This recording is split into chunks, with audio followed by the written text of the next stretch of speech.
Namaste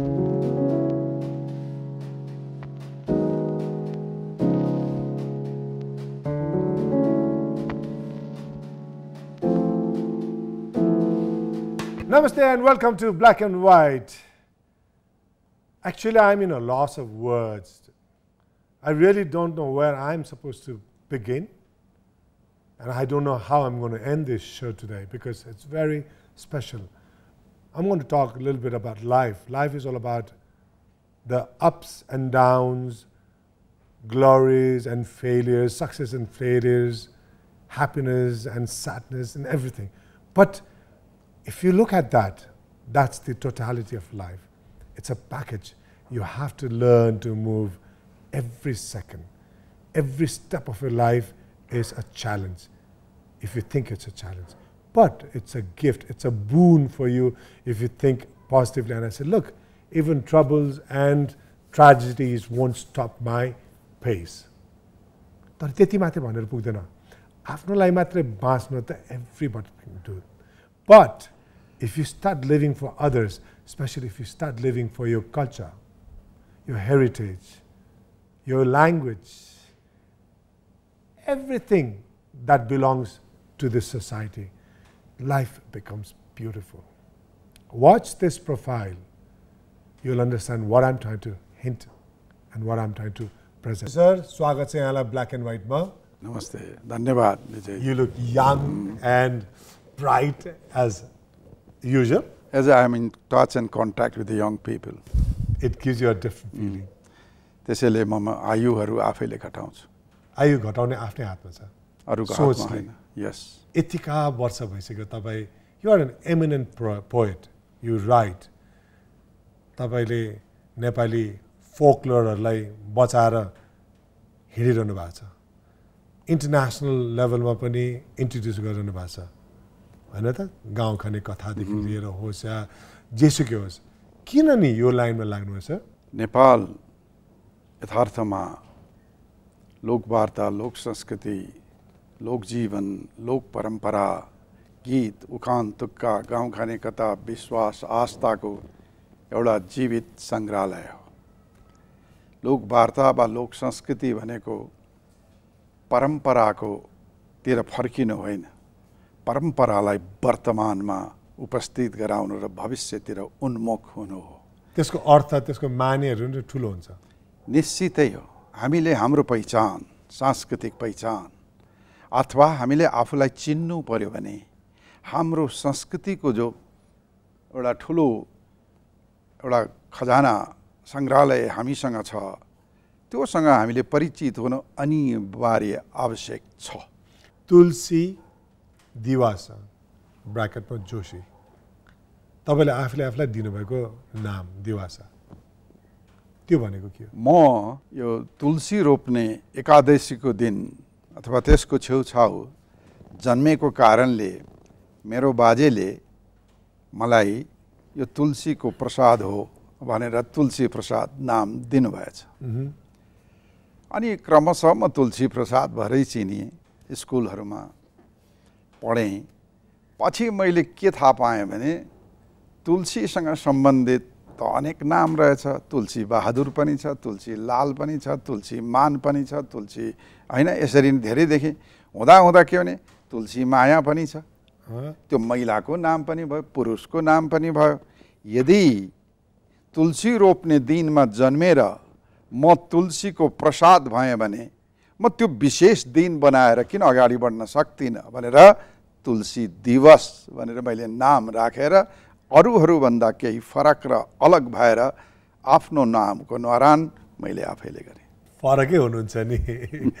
There is no comparison between you and anybody I can think of. तपाईको dedication, तपाईको लाइफमा हुन्छ नि, the kind of focus that you carry is different. तपाईहरुको सद्भाव र शुभकामना हो.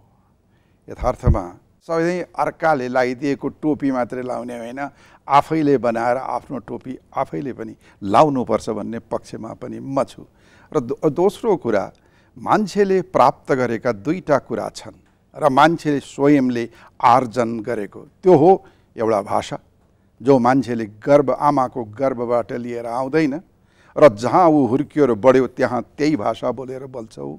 अर्को चाहिँ के छ त भन्दा संस्कृति, त्यो पनि उसले के अरे लिएर आएको होइन, उसले निर्मित गरेको हो समाजमा। त्यसको बारेमा कुरा गर्ने छोटो ब्रेक पछि हुन्छ, समय भएको छ, छोटो ब्रेक।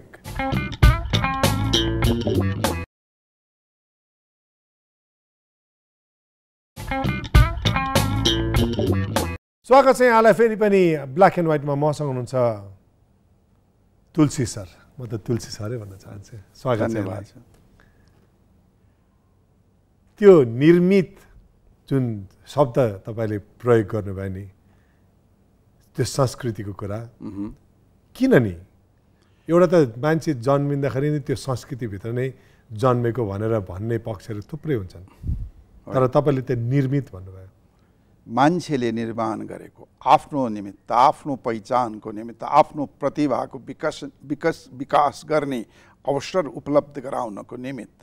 यथार्थमा नागरिक हामी कुनै देशको हुन सक्छौँ, तर हाम्रो एउटा ग्रोन अप, हामीले हुर्काए, हाम्रो ओरिएन्टेसन अर्कै ठाउँमा भयो भने हामी त्यही संस्कृतिसँग ढल्छौँ। त्यस कारण संस्कृति मान्छेले निर्मित गरेको र मान्छेले निर्माण गरेको आफ्नो सुरक्षा, भावनात्मक सुरक्षाको निमित्त हो भन्ने पक्षमा बढी छु म। र पहिचानको निमित्त हो, त्यो जातीय पहिचान होस्, त्यो क्षेत्र व्यक्तिगत पहिचान होस्, अनि त्यो सृजनशीलतासँग प्रत्यक्ष रूपले सम्बन्धित छ। व्यक्तिले सिर्जना गरेका कविता होलान्, गीत होलान्, चित्रकला होलान् अथवा सङ्गीत होलान्, तर समाजले पनि आफ्नो व्यक्तित्व निर्माणको निमित्त र पहिचानको निमित्त संस्कृतिको निर्माण गर्छ। तर अब संस्कृति भनेर नेपालीले, भाषा भनेर नेपालीहरूले कुन भाषालाई त प्रोत्साहन दिने त? किनकि यहाँ त धेरै विवादहरू देखिएको छ। अहिले प्रजातन्त्रको पुनर्बहाली पछिको हैन, यो त मेरो भाषा, यो मेरो यो भने बहुभाषिक यो भनेर आएको कुरामा यो चाहिँ कसरी चाहिँ हामीले यसलाई? विजयजी, यसमा हामीले वाद विवाद गर्नुपर्ने कुनै आवश्यकता छैन। मैले अघि पनि भने यो देश, यो हाम्रो नेपालमा बसोबास गर्ने विभिन्न जातिहरू चिरकालदेखि उत्तर हिमालयदेखि दक्षिण तराई फाँटसम्म, पूर्व मेचीदेखि पश्चिम महाकालीसम्म विभिन्न भूभागमा विभिन्न भाषा बोल्ने, विभिन्न जातिका, विभिन्न धर्म अपनाउने मानिसहरू बसोबास गर्छन्। तिनीहरू बोल्ने भाषा, तिनीहरूको संस्कृति नेपाली संस्कृति हो। र यहाँ भाषा विविध प्रकारका छन्। 125 भन्दा बढी जाति र 123 भन्दा बढी भाषाभाषी छन्। अझ यस विषयका विशेषज्ञहरू, हामीले विविध जात जातिको अध्ययन पनि गरेका छौँ, हामीलाई लाग्छ 140 भन्दा बढी जात जाति र भाषाभाषीहरू यो देशमा छन् र ती सबैको सामूहिक सम्पदाको रूपमा यो देश छ र सबैको आफ्नो रङ त्यो इन्द्रेणीमा देख्न पाउनुपर्छ र देख्नुपर्छ। कसैको रङ मेट्ने कार्य कसैले गर्नु हुँदैन, न कुनै राजनीतिज्ञले, न कुनै विषयको क्षेत्रका व्यक्तिहरूले। हरेकलाई स्थान दिनुपर्छ। जसरी इन्द्रेणीमा विविध रङहरू छन् र इन्द्रेणीको एउटा व्यक्तित्व निर्मित भएको छ, त्यसरी नै यो देशको सांस्कृतिक एउटा अस्मिता र व्यक्तित्वको निर्माण, पहिचानको निर्माणमा ती विभिन्न भाषा बोल्ने, ती विभिन्न जातिको एक प्रकारले सहयोग मात्रै होइन, अधिकार सुरक्षित छ र सबैले भावनात्मक रूपले, सांस्कृतिक रूपले म पनि यहाँ समावेश भएको छु। यो राष्ट्रिय नेपाली राष्ट्रिय संस्कृतिमा म अलग्गिएको छुइनँ, मेरो पनि सहभागिता छ, मेरो पनि अधिकार छ। मेरो आफ्नो पहिचानका साथसाथै हामीले सांस्कृतिक सह अस्तित्वको अवधारणालाई स्वीकार गरेर अगाडि बढ्नुपर्छ। म छु, अरू पनि। तर नेपाली फोकलोर मात्रै भन्दाखेरि हामीले कि नेपाली भाषा जुन हामी अहिले जुन बोलिरहेछौँ नि, त्यसमा मात्रै सीमित राख्ने कि अरू भाषाबाट निक्लेका फोकलोर्सहरू? होइन, होइन। नेपाली भनेको जो विशेषण छ, हजुर, त्यो नेपाली भनेको को त भने हामी सबै हौँ। हामी हौँ, विविध जात जातिका मानिस हौँ।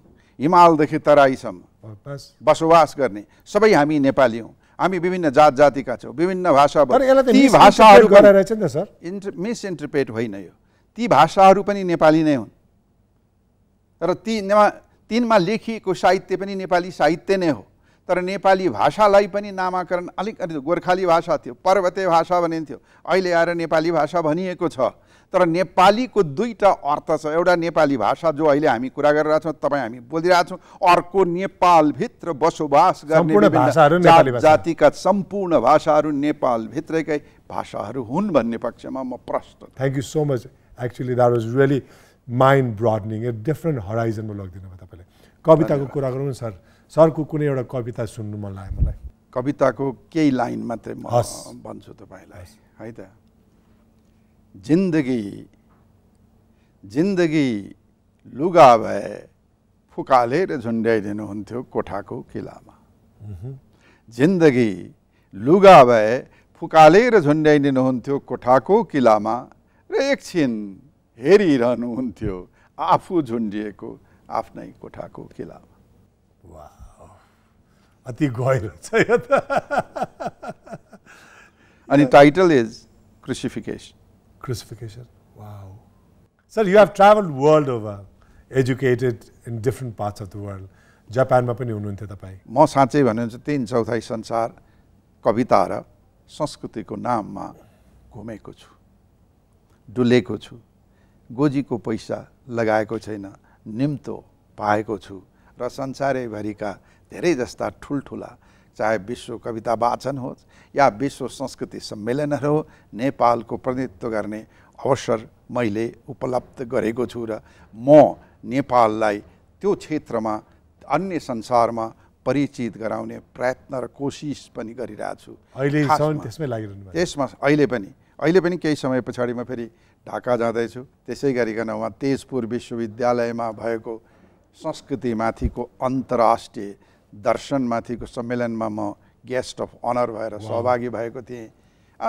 इन्डियाको त धेरै जस्तो ठाउँमा मलाई यो के अरे साहित्य शिरोमणि भनेर पद पनि दिएको थियो। नेपालले चाहिँ के दिएको छ सर?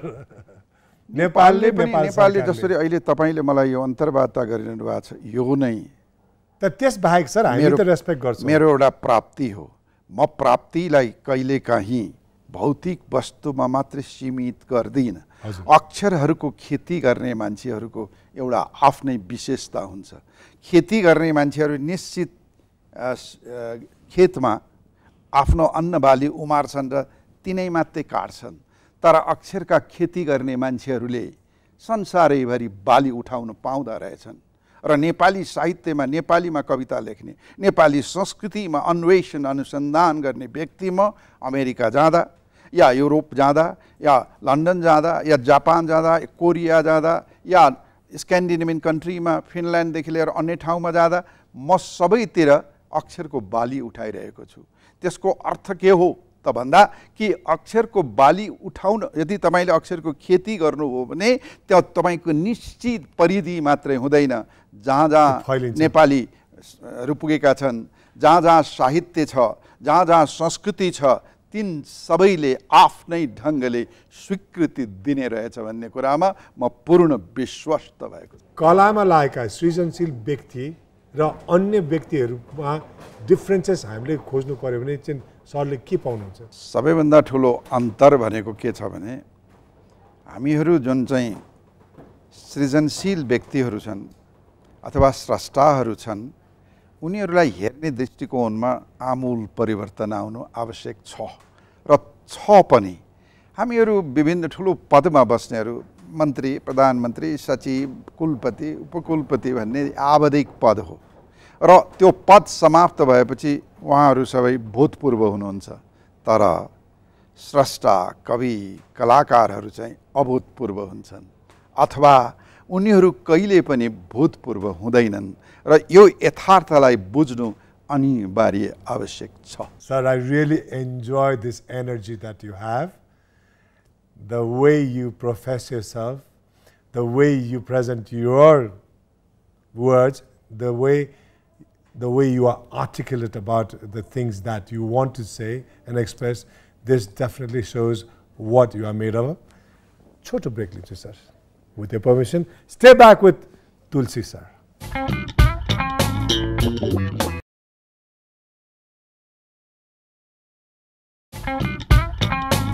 स्वागत छ यहाँलाई फेरि पनि ब्ल्याक एन्ड व्हाइटमा मसँग हुनुहुन्छ तुलसी दिवस जोशी सर स्वागत छ यहाँलाई धन्यवाद यो सबै एनर्जीहरू sir with due respect to you are now 74 oh yes wow I still have a long way to be there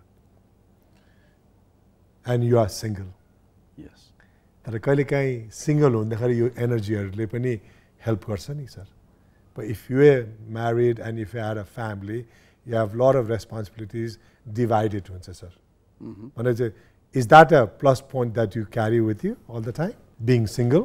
सायद मानिसहरू त्यसरी हेर्छन् र त्यसरी लिन्छन् होलान् सरले कसरी लिनुहुन्छ तर मैले त्यसरी लिएको छैन म एक्लो भएर पनि आफ्नो उत्तरदायित्व वहन गर्छु मेरो आफ्नै प्रकारका परिवार छन् मेरा भाइ बहिनीका छोराछोरीहरू छन् म बुवासँग आमासँग बस्ने गर्थेँ र मैले कहिले पनि एक्लो अनुभव पनि गरिनँ सायद एक्लोपन अनुभव र अनुभूतिमा बढी छ एक्लो हुनुमा भन्दा कहिलेकाहीँ मान्छे हुलमा पनि एक्लै हुन्छ कहिलेकाहीँ एक्लै भएर पनि मान्छे हुलमा भएको अनुभव गर्न सक्दछ र गर्छ तपाईले त्यो दोस्रो चाहिँ अनुभव गर्नुहुन्छ गर्छ अनि एक्लो हुनु चाहिँ मेरो खुसी पनि होइन मेरो बाध्यता पनि होइन मैले चाहेर पनि एक्लो हुन खोजेको होइन मैले नचाहेर पनि फेरि एक्लो हुनु भए खोजेको पनि होइन जिन्दगीलाई जुन रूपमा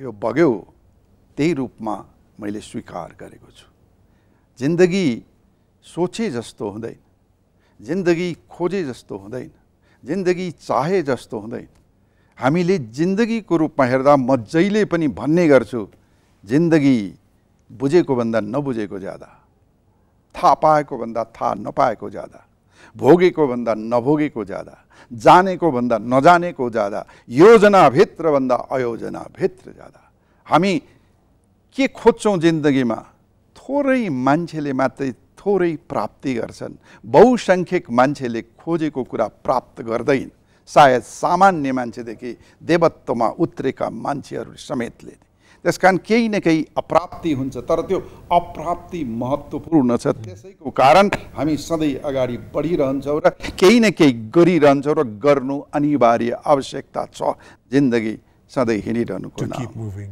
सरको कुरा जति सुन्छु नि sir it's like an ocean it's like a river that keeps flowing and flowing the words मानिसले भन्छ sir you have a degree I'm sorry you did your masters in literature now you are involved with preserving the folklore of our country.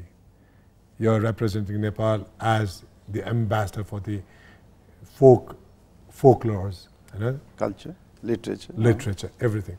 त्यो आफ्नो ठाउँमा छ sir तर त्यो बाहेक सरको जीवनमा कति कुराहरू यस्ताहरू पनि त भए एउटा ट्रेजेडी थियो sir I am sorry I am just trying to bring back that because त्यो ट्रेजेडी त्यो tragic moment when you lost so many people, so many of your own mutuku tukraharu at one go. त्यो कसरी कहिले के भएर भएको थियो sir मेरो एउटा भानिज थियो ऊ चाहिँ जापानमा बस्थ्यो ऊ चाहिँ बिहा गर्न यहाँ आउँदाखेरि मेरो भाइ बहिनीहरू चाहिँ धनकुटा गाडी रिजर्भ गरेर गएका थिए र फर्कदाखेरि दुर्भाग्यवश अमावस्याको रात थियो र तराई बन्द थियो यो धनसार खोलामा आएपछि उनीहरू खाना खाएर जब राति हिँडे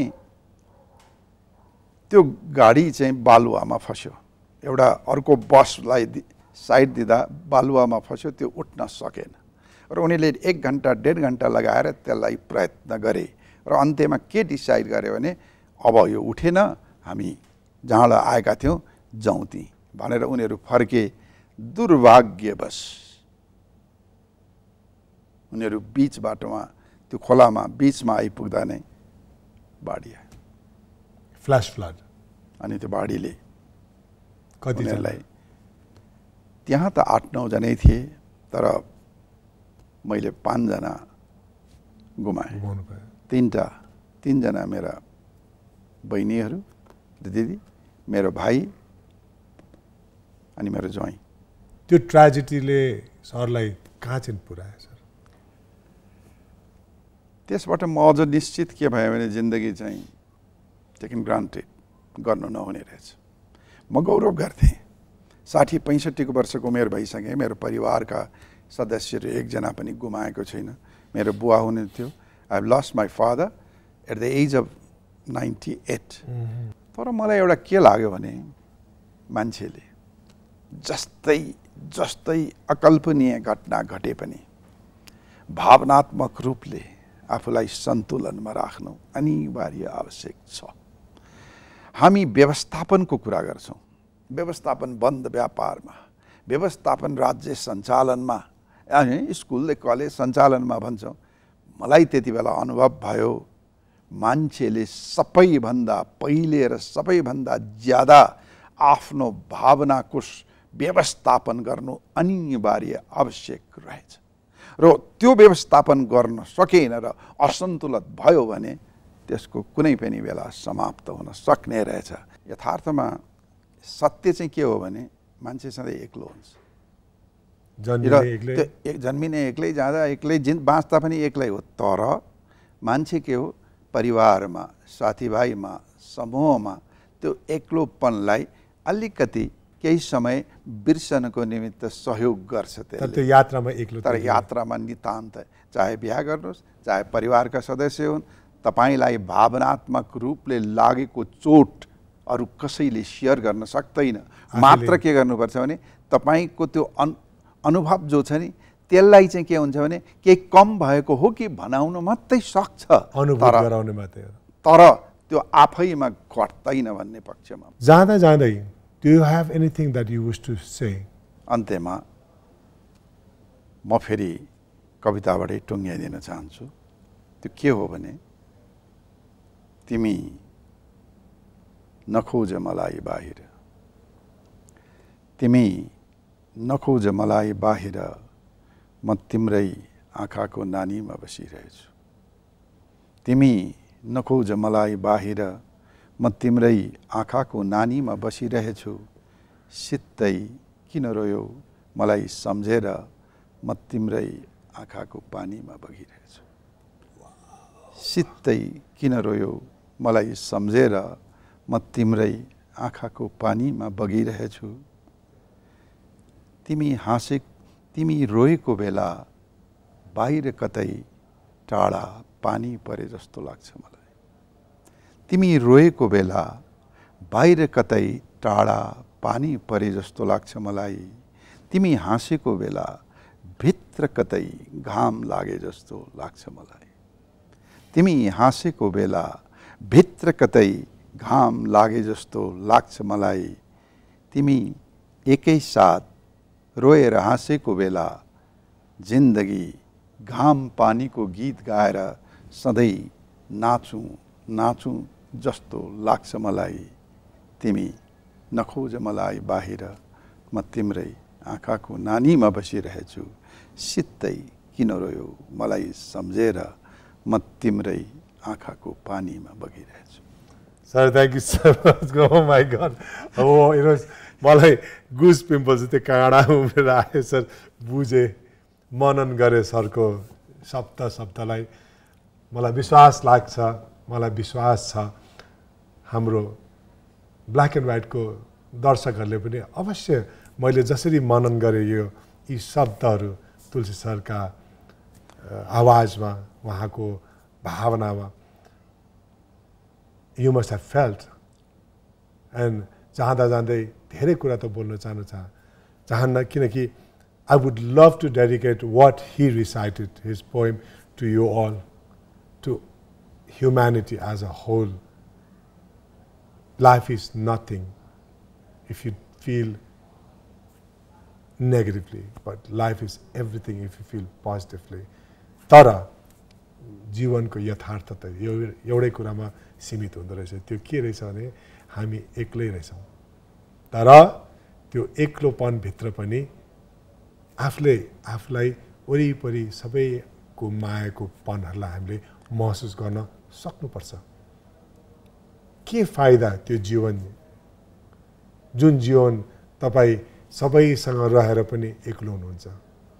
फाइदा त त्यो जीवन पो त। राम्रो त त्यो जीवन त तपाईँ एक्लो भएर पनि सबैको पन तपाईँले मनन गर्न सक्नुहुन्छ। तपाईँको वरिपरिका व्यक्तित्वको निम्ति जिउन सक्नुपर्छ। With this beautiful note Tulsi sir gave me, I'd like to close my show today with this positive note and welcome you back again on many positive shows like this every Wednesday for you. Until next week, please do stay back with Black and White. Namaste, cheerio, and good night.